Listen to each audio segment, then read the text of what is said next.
Bismillahirrahmanirrahim. Assalamualaikum warahmatullahi wabarakatuh. Alhamdulillahi rabbil alamin, wasi'al azimil ifdal, wassalatu wassalamu ala sayyidina Muhammadin al-mab'utu litatmima makarimal akhlaq, al-mufaddalu ala kafatil makhluqati ala al-itlaq, wa ala alihi masabiha sunnatil alam, wa ashabihi al-badilina anfusahum litawdiha syara'i wal ahkam, wa ala sairil a'immatil mujtahidin al-qaimina bihifzi namusiddin, amma ba'du. Alhamdulillah yang Allah muliakan para jamaah masjid atau musalla Al-Badru yang dirahmati Allah.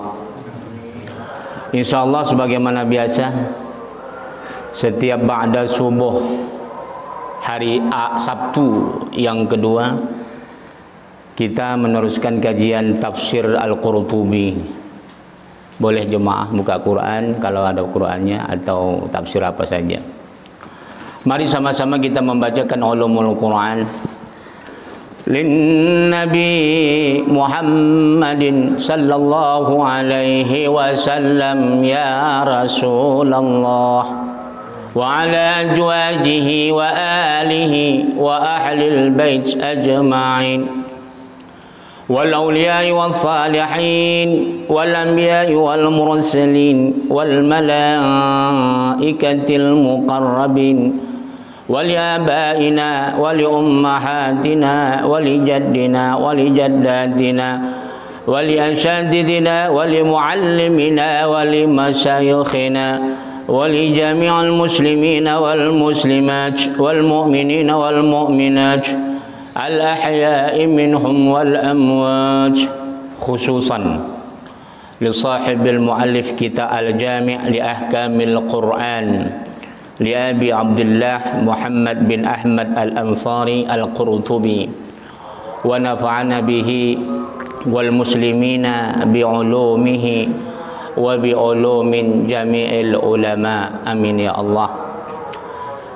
Ya Allah, ya Tuhan kami, anugerahkanlah keberkahan kepada kami di dalam majelis ilmu ini, kiranya bermanfaat kepada kami, keluarga, anak maupun keturunan kami. Jauhkanlah kami dari segala malapetaka, bencana, fitnah dunia maupun fitnah akhirat. Jauhkanlah kami dari segala cobaan yang tidak sanggup kami memikulnya. Ya Allah, ya Tuhan, jauhkan kami dari segala kemurkaan-Mu karena kebodohan dan ketidaktahuan kami.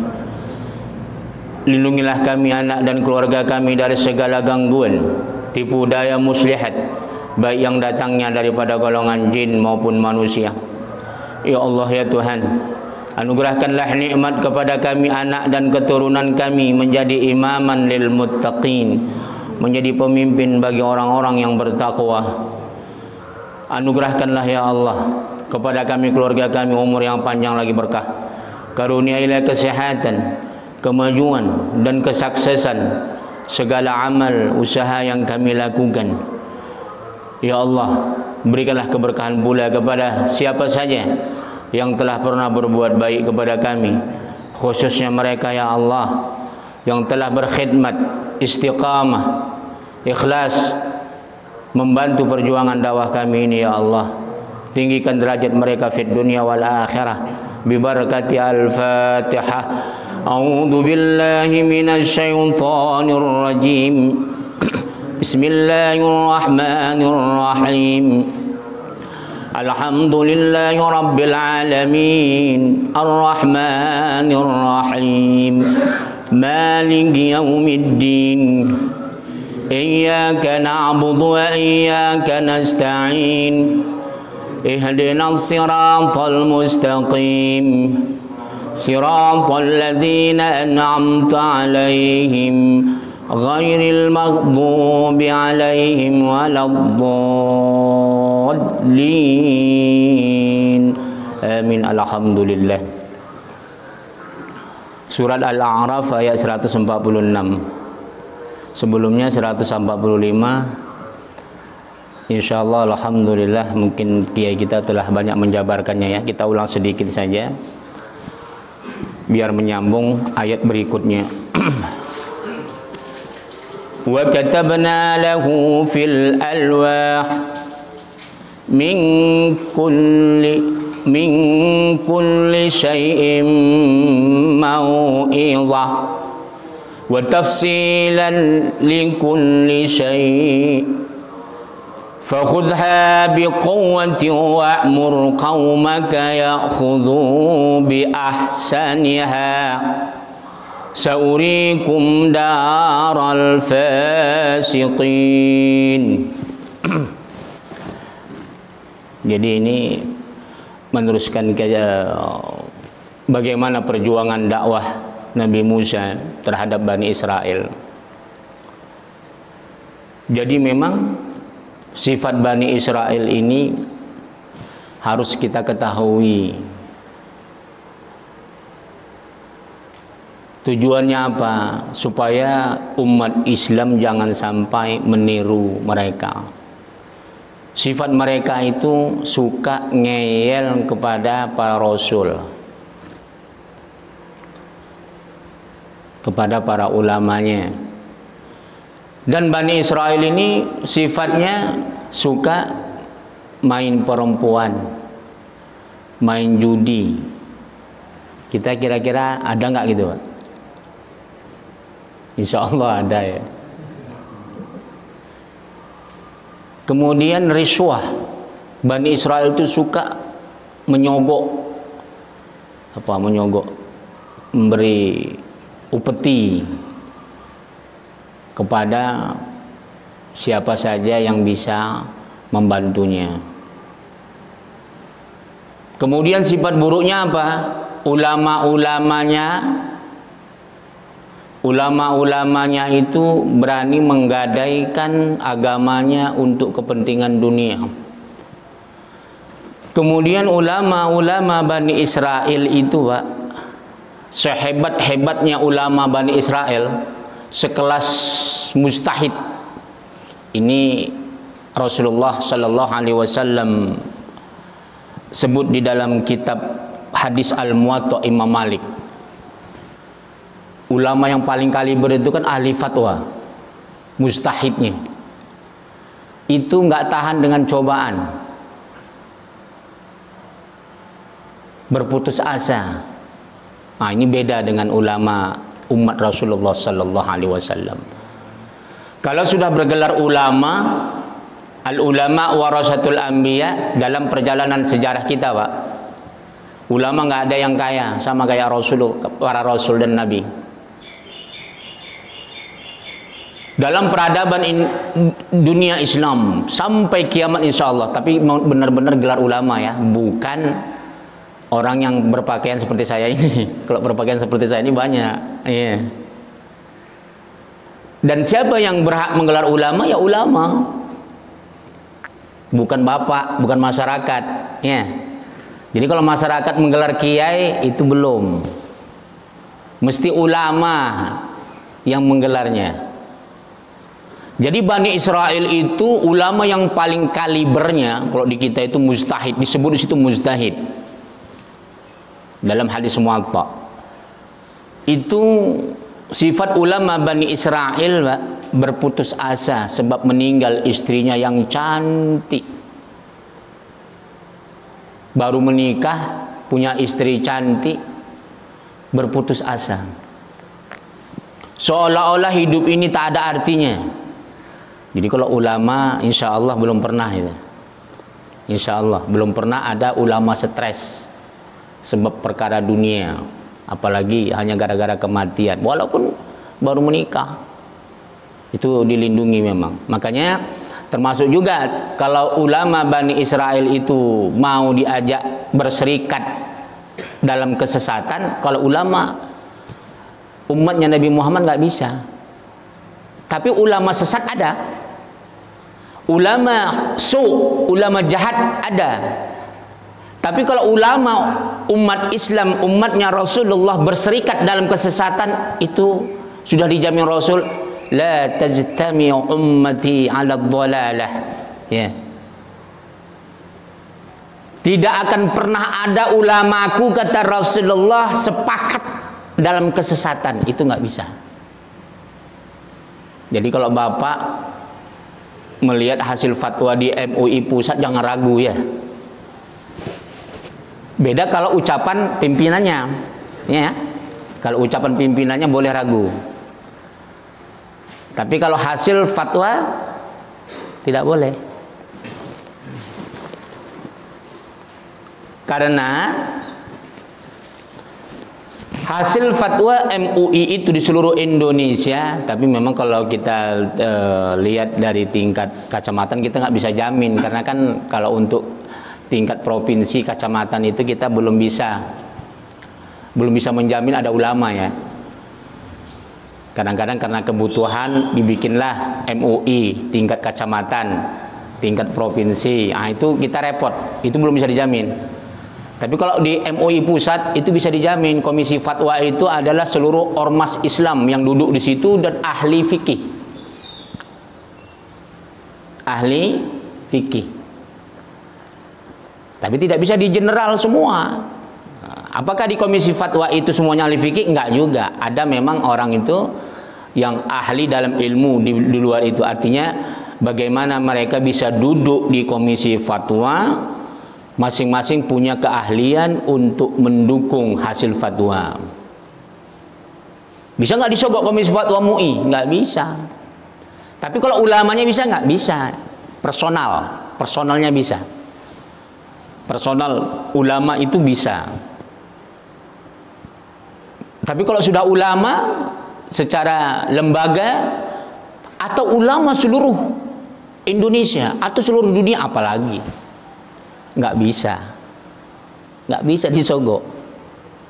Ada satu personal bisa, tapi nanti ulama lain mengatakan tidak mau, tidak bisa. Ini Rasulullah yang menjaminnya. Tapi kalau Bani Israel enggak, mereka berani sepakat. Nah, itu dia ya. Cuman panjang kita kalau berbicara ulama di Indonesia dalam konteks kekinian ini. Tapi yang pasti tidak bisa sepakat, karena kita lihat saja di lapangan. Ada nanti ulama yang dia bermazhab Imam Syafi'i, ada dia yang tarjih, ada yang salafi. Coba saya mau tanya, bisa nggak bersatu ini? Nggak bisa bersatu. Nggak usahkan perkara yang batil, yang bolal, yang ma'ruf saja nggak bersatu dia. Yang ma'ruf saja nggak bisa bersatu dia. Ada yang mengatakan kunut bid'ah. Ada yang mengatakan kalau baca surah Al-Fatihah tak perlu pakai baca bismillah, tahlilan bid'ah katanya. Yang ma'ruf saja ulama umat Nabi Muhammad sallallahu alaihi wasallam tak bisa bersatu. Yang ma'ruf, Pak. Apalagi yang batil. Apalagi yang batil. Nah, itulah. Makanya benarlah ucapan Rasulullah, la tajtami'u ummati 'ala dhalalah. Nah, kita lihat sedikit, kita ulang sedikit sebelum kita masuk kajian sekarang. Wa katabna lahu fil alwah. Ya. Jadi Allah telah turunkan kitab Taurat itu berbentuk alwah, lauh.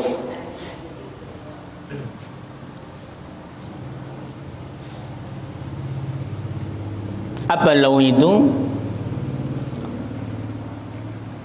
Ini bersumber dulu Allah Subhanahu wa taala menyuruh malaikat Jibril ya, mengambilnya, dipegangnya melalui sayapnya.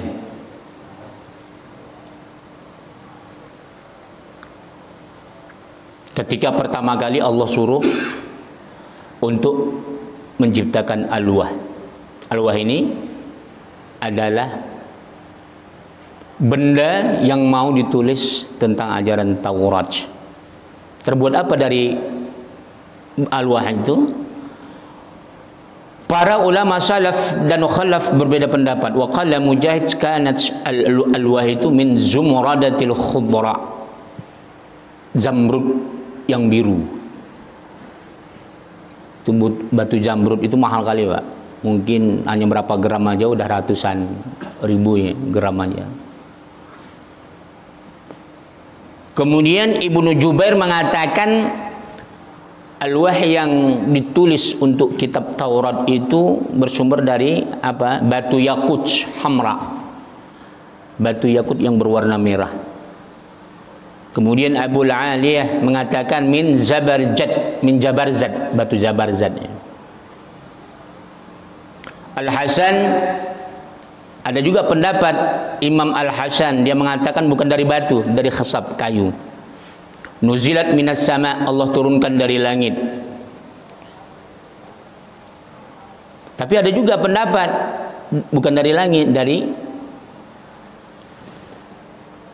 gumpalan padang pasir, dari padang pasir. Ya. Kemudian batu itu dengan mukjizat Nabi Musa bisa dilembutkan, mirip seperti Nabi Daud alaihissalam. Jadi kalau Nabi Daud itu di sini Imam Qurtubi mengatakan kalau Imam Daud itu adalah bisa besi yang dilembutkan, kalau Nabi Musa batu. Atau kalau dalam sebuah riwayat di sini kayu. Tapi yang paling banyak riwayatnya adalah terbuat dari batu. Bisa dilembutkan oleh Nabi Musa.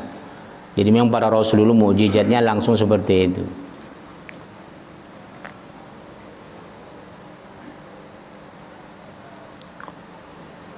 Apa hikmah Taurat ketika itu Allah turunkan min kulli sa'in mau'izah? Tujuannya apa? Untuk memberikan pendidikan kepada umat manusia, yaitu umatnya Nabi Musa alaihi salam. Wa tafsilan li kulli syai', dan ajarannya sudah diperincikan. Jangan main judi. Tapi Bani Israel main judi juga. Jangan korupsi. Itu di dalam tafsir Jalalain, Pak. Sebagaimana yang saya sebutkan tadi itu di dalam tafsir Jalalain juga dibentangkan. Jadi orang Bani Israel itu memang suka main judi, suka riswah, suka minum khamar. Ngeyelnya nggak lama-lama. Hari ini taubat nangis-nangis, ya Nabi Musa, kami tobat karena telah melakukan pembunuhan, berzina. Udah, kelang berapa minggu, bulan, maksiat lagi. Makanya kenapa banyak kali cerita Nabi Musa dan Bani Israel, hampir seperempat Al-Quran. Artinya 1400 tahun lebih Allah turunkan Al-Quran ini melalui baginda Nabi besar Muhammad sallallahu alaihi wasallam. Harus kita ambil ibrah. Jangan sampai kita hancur seperti Bani Israel. Coba Bani Israel, Pak, sampai detik ini pun nggak bisa diterima dunia. Cuma dari segi politik saja, karena dia telah memberikan bantuan kepada negara-negara besar. Coba sampai zaman modern itu Bani Israel itu, orang-orang Israel itu dibenci semua dunia. Dulu zaman Ratu Elizabeth, Yahudi di Spanyol juga habis dibantai.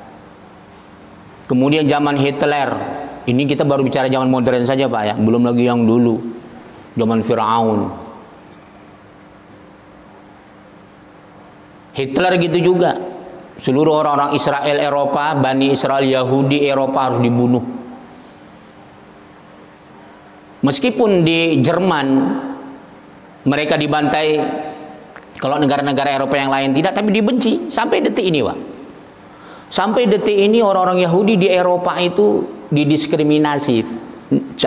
Namun keberhasilan Israel itu mampu melobi PBB sehingga negara-negara Eropa itu membuat undang-undang anti rasis, terutama yaitu tadi bukan rasis kepada umat Islam. Kalau umat Islam sekarang dihina di sana, nggak ada pembelaan, jarang pembelaan. Baru-baru ini aja itu pun berapa persen lah, mungkin 20% pembelaan. Pembelaan rasis itu lebih mendekatkan kepada Yahudi karena mereka berhasil melobi negara-negara maju Dulu Zionism itu, Pak, Zionism itu gerakan Zionis seluruh dunia. Sebelum mereka dulu berkuasa menjadi punya negara di Palestina. Palestina dulu kan di bawah naungan Khilafah Turki Utsmani. Karena pecah, runtuhnya Khilafah Turki Utsmani yang resminya tahun 1924. Jadi sebelum hancur Turki itu, di situ kekuatan Eropa mulai besar. Makanya orang-orang Eropa membagi-bagi jatah. Inggris kekuasaannya hampir seluruh dunia ya, termasuk Malaysia, bahkan Indonesia dulu hampir juga. Tapi Belanda minta, kami minta Indonesia. Italia minta Tunisia, minta Aljazair. Prancis minta Senegal dan belahan Arab Eropa lainnya. Inggris masuk ke Saudi Arabia, masuk ke negara-negara Teluk. Portugis sempat menguasai Indonesia. Jadi saya membaca sejarah bukunya Profesor Dr. Hasan Hanafi, seorang ahli filosof Mesir. Yang saya ucapkan ini, itu dari situ sumbernya. Jadi bukan saya ngarang-ngarang. Nanti pikir Bapak ngarang-ngarang saya. Saya dulu hampir gak percaya itu. Orang Eropa bagi-bagi seperti roti. Ketika lemahnya umat Islam, ketika mulai hancurnya Turki Utsmani. Ternyata saya temukan dari tulisannya Profesor Dr. Hasan Hanafi. Profesor Dr. Hasan Hanafi ini, Pak, seorang filosof Mesir, modern sekarang, masih hidup insya Allah. Beliau itu dosen terbang hampir seluruh dunia. Dipanggil di Jepang, Australia, Amerika, apalagi Eropa. Sampai sekarang. Kita banyak profesor, tapi profesor Indonesia jarang dipanggil di Eropa sebagai pemikir, sebagai seorang filosof. Kalau untuk hadir datang sebagai seminar untuk menyampaikan tentang isu-isu nasional itu banyak. Tapi kalau dipanggil profesor Indonesia sebagai seorang mufakir, pemikir, seorang filosof, itu sangat jarang.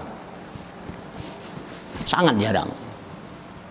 Malah bisa dikatakan sampai sekarang ini saya belum temukan.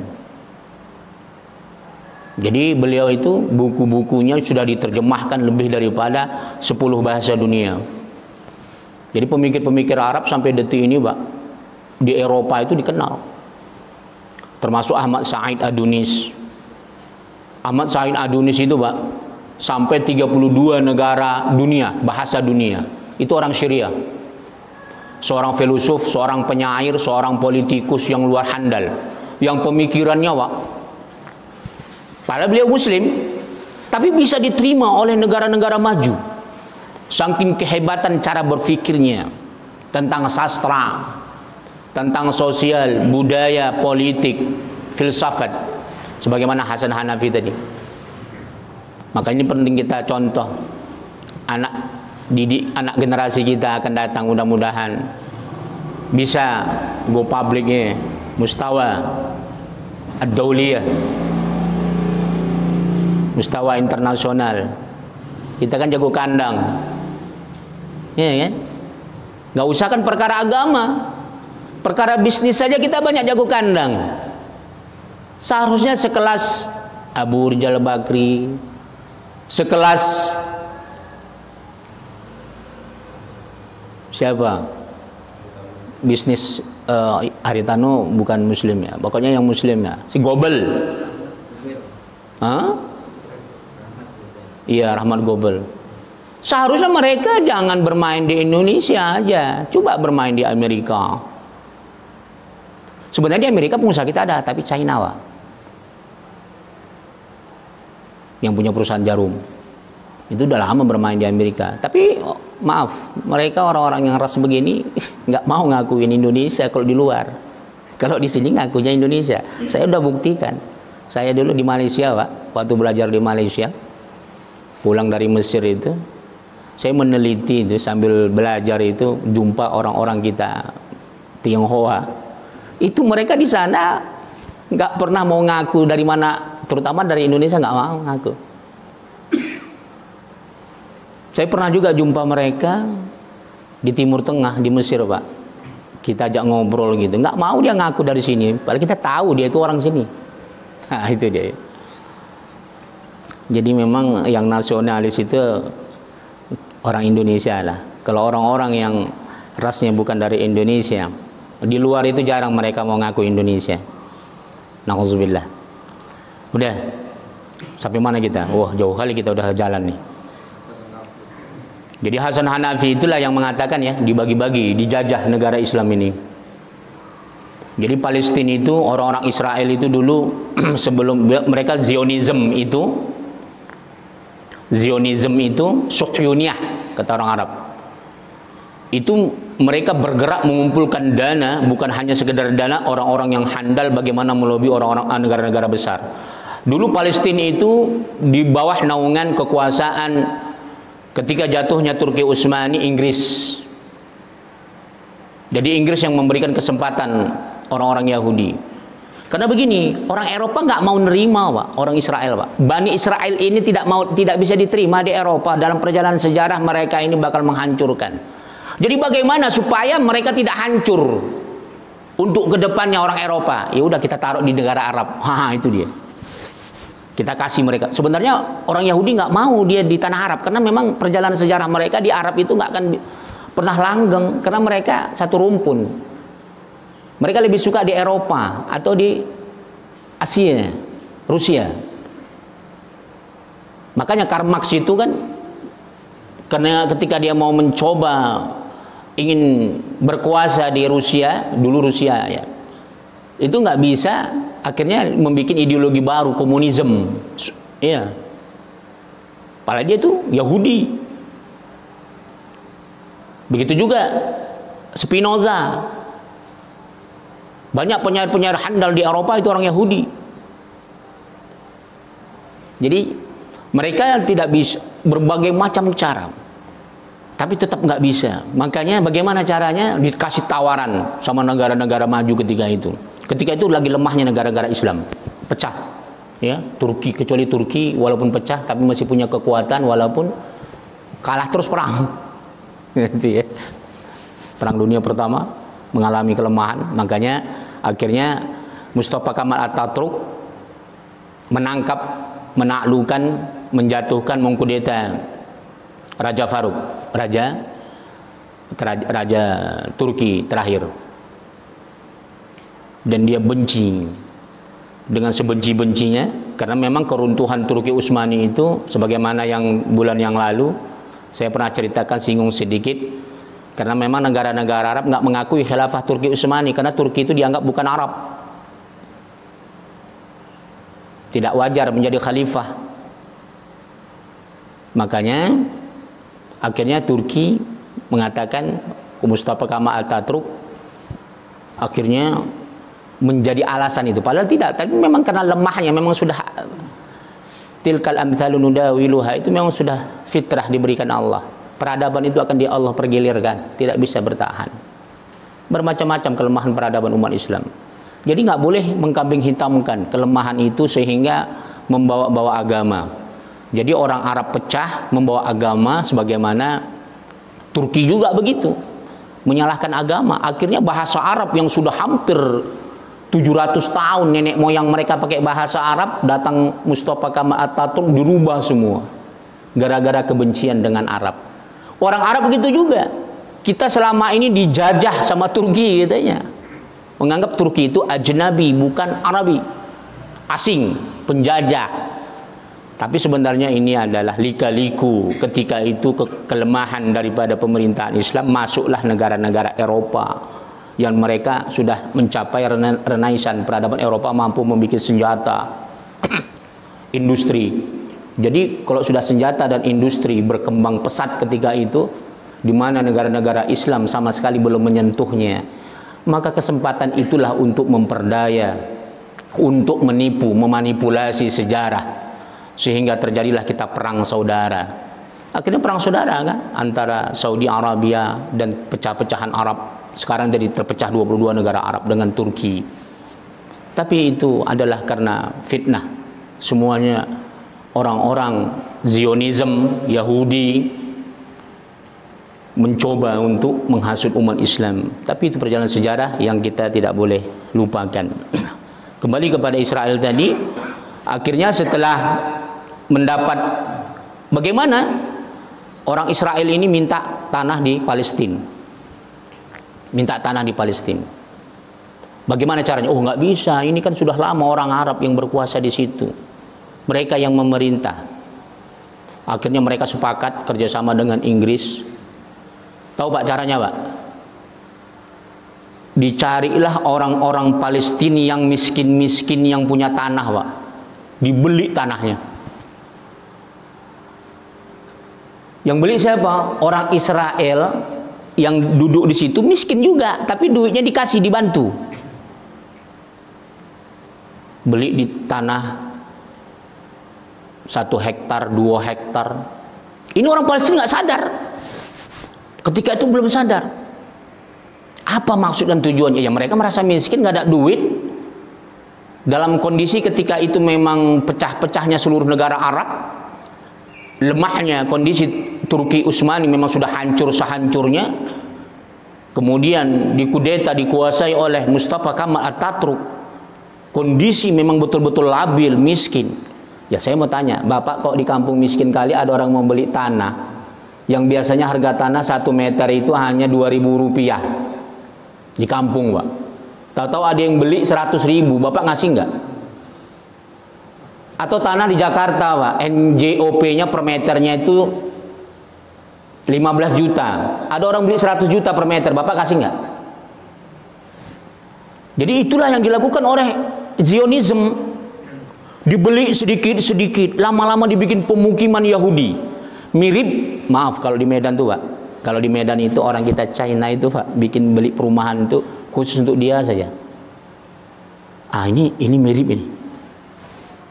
Tapi karena memang itulah ya, Allah tuh sayang sama umat Islam. Kayaknya niat-niat itu belum pernah kecapaian sebagaimana yang mau diinginkan oleh Israel. Tapi nggak tahu kalau anak generasi kita nanti. Maaf, saya bukan provokator. Saya peneliti juga dulu. Saya juga lama di dalam bidang riset. Saya kira teman-teman saya juga banyak di dalam bidang intelijen. Yang saya ucapkan ini bukan ngomong kosong. Silahkan Bapak cek di Medan.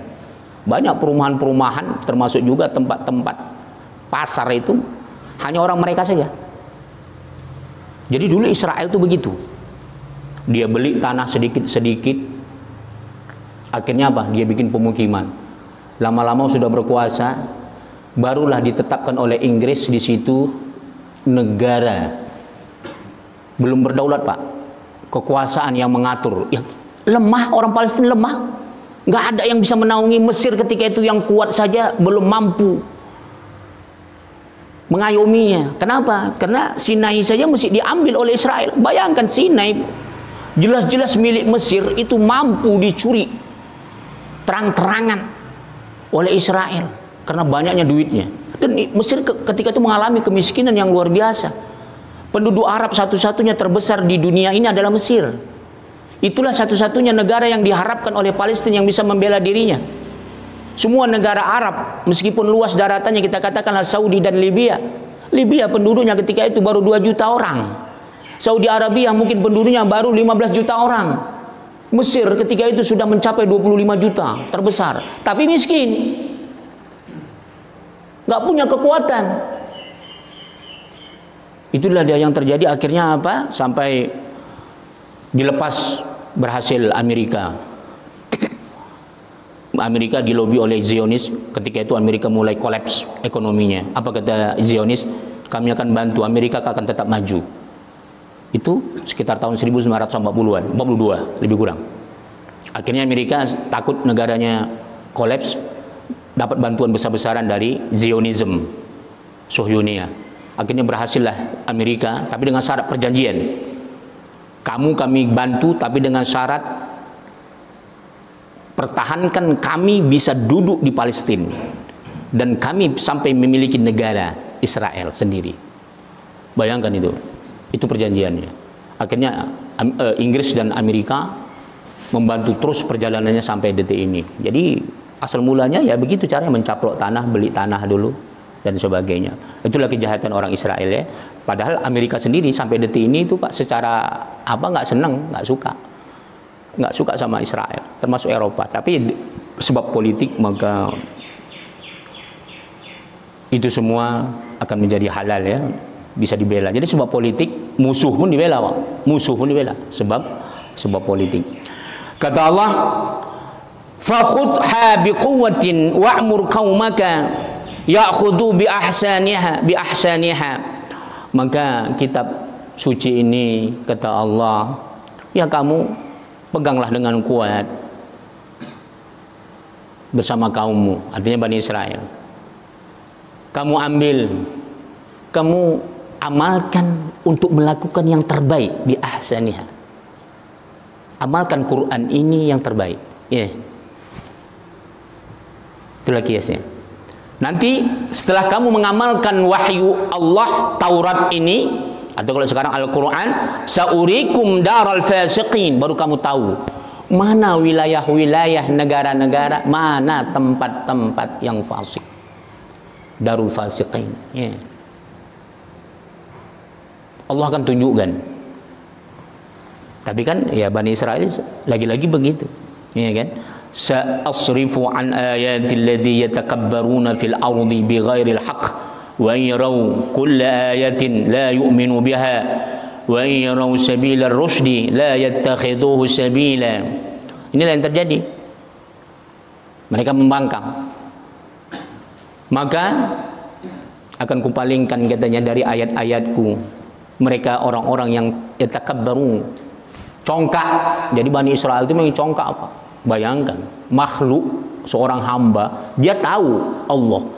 Bayangkan, bahkan di dalam sebuah hadis sahih saja disebutkan, bahkan dalam Al-Quran juga ada ya.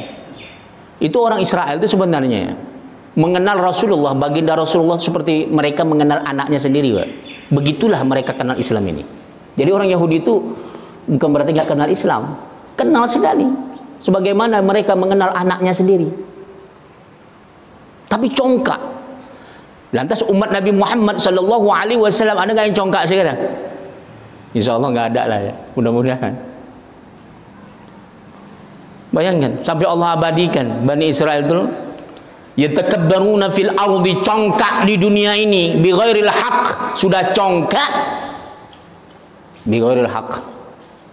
Artinya apa? Congkaknya itu dalam kebatilan. Berarti mafhum mukhalafahnya kalau kita congkak bil haq boleh nggak? Boleh berarti ya. Karena Allah sebut di sini kan yang nggak boleh itu congkak bi ghairil haq, yang batil. Wa yarau kulla ayatin la yu'minu biha. Begitu banyak ayat-ayat Allah ketika mereka lihat, jangan engkau berzina, jangan engkau nggak salat, nggak mau dia. Jangan main judi juga dia. La yu'minu biha, nggak mau dia mengimaninya. Ada nggak sekarang umat Nabi Muhammad seperti Bani Israel nggak mau mengimani Quran? Insya Allah nggak ada, mudah-mudahan. Ya, yeah. Karena buktinya kita masih duduk taklim. Bani Israel nggak mau taklim kayak gini, nggak mau dia. Jadi alhamdulillah.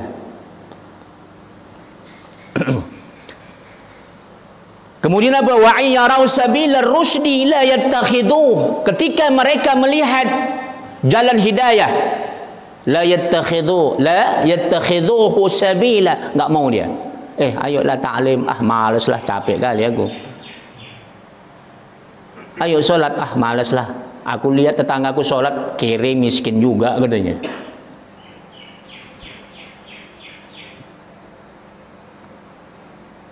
Seandainya Allah turunkan para rasul dan nabi kaya, maaf Pak, mungkin sekarang banyak orang mati bunuh diri, orang-orang miskin. Itulah yang terjadi di India itu, kasta-kasta itu. Dalam Islam nggak ada kasta. Seandainya Allah berikan al-ulama warasatul anbiya, para ulama pewaris nabi itu kaya-kaya, mungkin umat nggak ada yang mau duduk sini. Karena Allah berikan contoh Rasul dan Nabi miskin dan cobaannya paling berat. Kata Rasulullah, tidak ada cobaan yang paling berat itu adalah Rasul. Tidak ada cobaan yang paling berat di antara para Rasul yang ribuan itu adalah yang 25 Rasul. Tak ada cobaan yang paling berat di antara 25 Rasul, itu adalah Rasul yang ulul azmi. Siapa? Nabi Muhammad sallallahu alaihi wasallam, Nabi Musa, Nabi Isa, Nabi Ibrahim dan Nabi Nuh alaihi salam. Setelah itu siapa? Para nabi, para sahabat, tabi'in dan ulama. Ya. Jadi tujuannya apa? Supaya umat jangan putus asa. Ini miskin bunuh diri, miskin kere murtad. Direnungi ulama-ulama kita dulu bisa soleh padahal harta nggak ada, bahkan meninggal pun meninggalkan hutang, meninggal dunia. Rasulullah meninggal dunia, Pak, masih ada hutangnya. Akhirnya dituntut oleh orang Yahudi. Orang Yahudi ketika mau dibayar sama sahabat nggak mau, saya mau baju perangnya. Pandi juga dia kan, pintar juga. Karena gini tujuan, dia tahu kemuliaan Rasulullah itu, bendanya itu akan menjadi sebuah ini begitu. Ya kalau kita benda keramat gitu kan. Imam Syafi'i meninggal dunia juga meninggalkan hutang. Sampai sahabatnya yang membayarkannya. Belum lagi cobaannya. Coba Allah turunkan surat Wadduha itu untuk apa? Begitu beratnya cobaan Rasulullah. Begitu beratnya cobaan Rasulullah. Sampai-sampai Allah menghiburnya, wa amma bi ni'mati rabbika fahaddits. Telah banyak nikmat yang kuberikan kepada engkau wahai Rasulullah, jangan lagi duka cita. Coba dia dakwah dihina, pernah Allah coba sampai wahyu 15 hari nggak turun. Orang-orang ketahuan, orang-orang sama orang kafir Quraisy, lu ditinggali Tuhanmu katanya. Karena Rasulullah setiap turun wahyu itu langsung disampaikan kepada sahabat umat. Tapi ketika itu 15 hari Allah pernah coba. Sampai-sampai Rasulullah, ya Allah, agaknya Tuhanku telah jauh dariku. Apa gunanya aku hidup lagi? Berjalan Rasulullah sampai ke bukit mau menjatuhkan diri. Tapi ternyata tidak. Ditegur oleh Allah, aku tak ada benci sedikit pun dengan engkau, wahai kekasihku. Aku hanya ingin menguji sejauh mana kecintaanmu terhadapku. Itu makanya ternyata cinta Rasulullah terlalu kuat dengan Allah. Sampai-sampai dia menyangka Allah 15 hari tawakuf, pending wahyu. Belum lagi cobaannya yang lain. Luar biasa. Jadi kalau seandainya para Rasul Nabi itu kaya, nggak ada yang mau ngikut. Ah wajarlah dia Rasul kaya, bisa enak sholat katanya. Iya, wajarlah imam para mujtahid, Imam Hanafi, Imam Maliki, Imam Syafi'i, Imam Ahmad bin Hanbal, wajarlah dia jadi mujtahid, duitnya banyak, rumahnya ada, wajar. Enggak. Tahu Pak Imam Malik kayak mana sakitnya beliau menuntut ilmu. Saking kepinginnya dia mencari buku, Pak, nggak ada duit. Nggak ada duit, Pak. Dia punya rumah, bukan kayak gini gedungnya, rumahnya, Pak. Dari pelepah tamar, pelepah kurma itu, Pak. Kayu-kayu, campur kayu, udah. Ternyata laku dijual, Pak, kayunya. Diambilnya kayu itu, kayu atap rumahnya itu sebiji. Dia jual untuk beli kitab. Saya mau tanya, Bapak pernah nggak jual atap rumah sendiri untuk datang ke taklim? Pernah nggak? Oh, saya mau jual atap saya lah, mau sedekah untuk taklim, ada nggak? Insya Allah belum pernah ya. Imam Malik ketika menuntut ilmu, saking kepinginnya mencapai ilmu, dia duluan mendatangi gurunya. Gurunya masih tidur. Tidur dia di depan rumah pintu gurunya. Terkejut gurunya ketika membuka pintu mau ke masjid. Ya Malik, ngapain kau tidur sini? Sengaja ya Syekh, karena saya tidak mau jangan sampai tuan guru saya duluan sampai ke masjid, ke musholla ketimbang saya. Ya, sekarang ada nggak gitu? Insya Allah banyak ya kan. Belum lagi Imam Syafi'i, belum lagi Imam Hanafi. Imam Hanafi kaya asalnya, tapi dia tinggalkan harta untuk agama dan akhir hayatnya miskin semiskin-miskinnya. Ibrahim bin Adham, anak seorang sultan, duitnya luar biasa, bergelimangan harta, tapi dia tinggalkan itu semua untuk agama. Bukan berarti kita disuruh untuk miskin, tidak boleh, silakan. Silakan mengejar dunia, tidak apa-apa, tapi dengan syarat jangan sampai nggak berzakat, jangan sampai nggak menuntut ilmu. Jadi ya. Oke, jadi itu ya sifat orang Bani Israel. Wa yarau sabila ghai yattakhiduhu sabila. Nah, itu pula lucunya orang Israel. Hidayah nggak mau, taklim nggak mau. Ya. Perkara yang hak nggak mau, tapi kalau perkara sabilal ghai, apa sabilal ghai? Ad-dhalalah. Semua yang maksiat, yang sesat itu suka dia. Kelabing mau dia. Suruh ke musola nggak mau, tapi kok kelabing.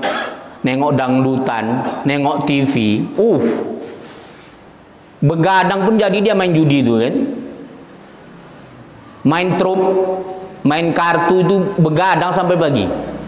Taklim baru setengah jam udah kerusak-kerusuk dia, lama kali pun ustadznya katanya.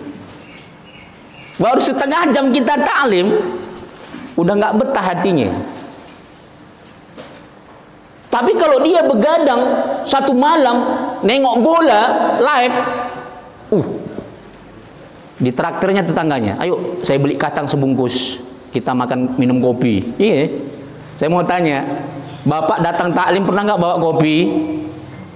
Adalah, insya Allah ya kan. Insya Allah, mudah-mudahan. Yang terakhir, dzalika bi annahum kadzdzabu bi ayatina. Itulah kata Allah, orang-orang yang diajak kebaikan enggak mau, tapi kalau perkara yang maksiat senang kali, itu orang-orang yang mendustakan ayat kami. Kadzdzabu bi ayatina. Itulah ciri-ciri orang Bani Israel.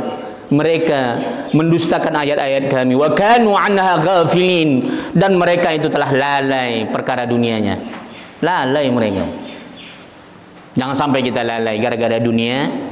Lupa. Walladzina kadzdzabu biayatina wa liqa'il akhirati habitat a'maluhum. Ini bahaya ini. Hati-hati kalau kita sudah beriman. Kata Allah, orang-orang yang mendustakan ayat-ayat Allah, dia itu Islam, Pak, sholat, tapi sholatnya nggak bener. Kadang sholat, kadang enggak.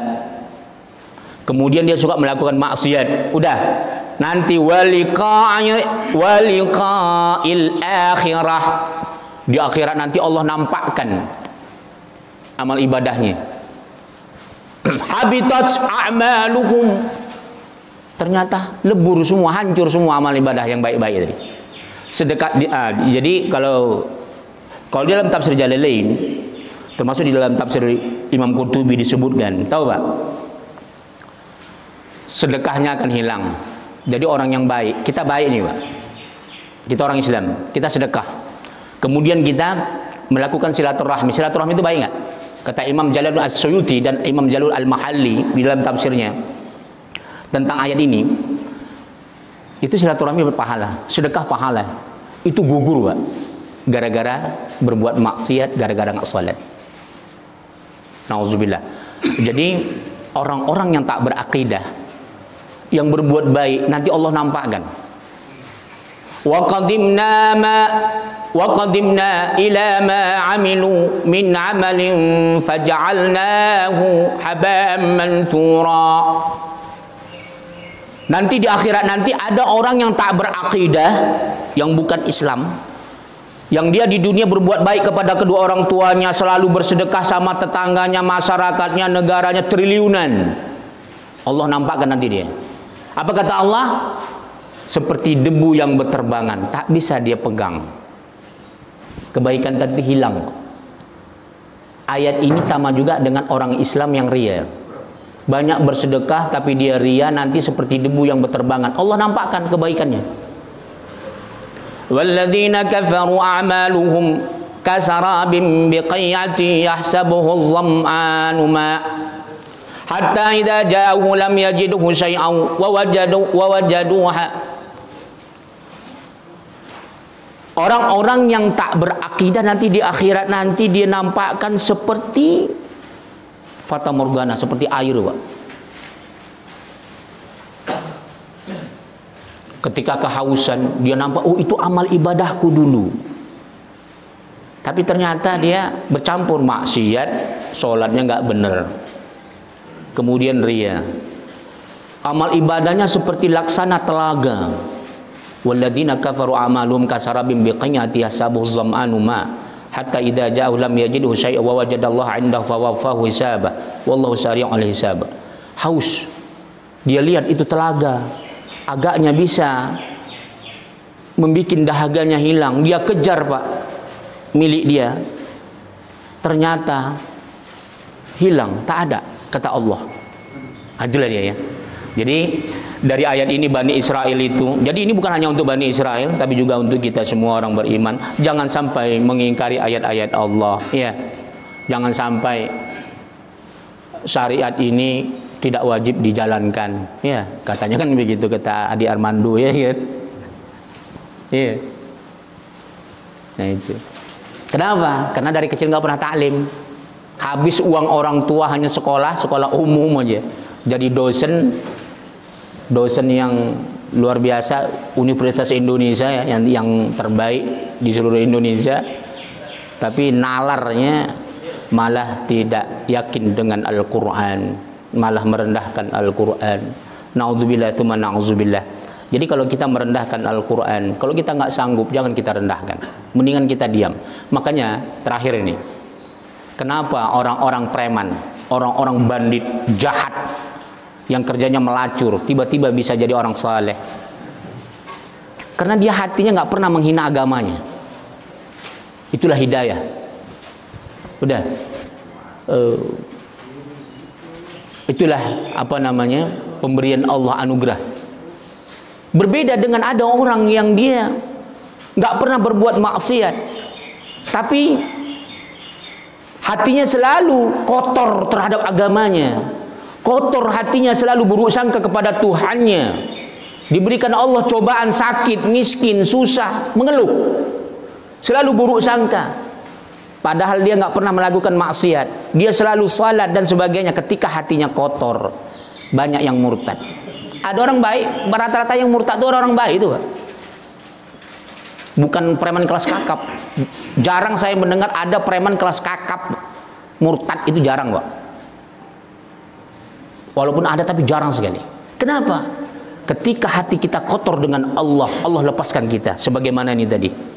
Kata Allah, ketika engkau sudah mengatakan dusta terhadap ayatku, maka maksiat itu akan indah menurutmu. Itu dia. Wallahu ta'ala alam bisawab. Insyaallah akan datang ayat 148. Silakan, ada pertanyaan? Kita tutup. Bibarakati al-Fatihah. A'udzu billahi minasyaitonir rajim. Bismillahirrahmanirrahim. Alhamdulillahi rabbil alamin arrahmanir rahim maliki yaumiddin.